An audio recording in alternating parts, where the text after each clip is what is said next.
I'm writing this while yesterday is still clear in my head because that day was a pretty good example of what working at the diner is actually like.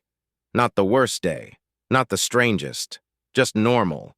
A little context might be helpful. The diner sits in the middle of nowhere. One road in, one road out, no streetlights. Cell service comes and goes depending on the weather.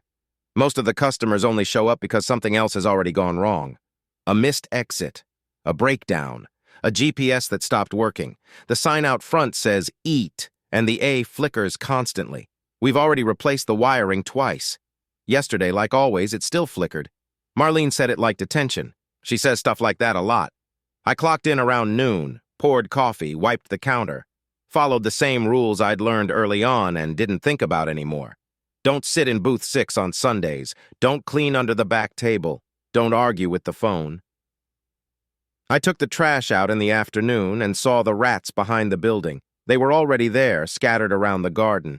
They never moved together. No packs, no patterns. One ran straight through the dirt, another froze in the open like it had forgotten how legs worked, another climbed the fence and sat there watching the back door.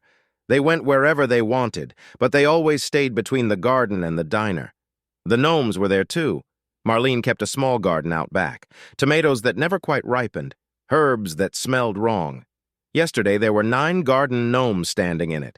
Old ones, chipped, sun-faded. All different styles like they'd been collected over time instead of bought as a set.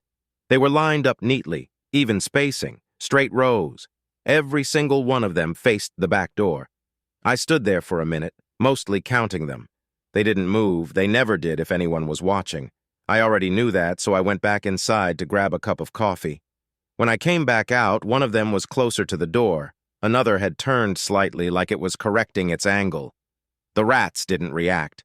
They ran through the line of gnomes, bumped into them, climbed over them without any urgency. They never attacked them. They just didn't move out of the way.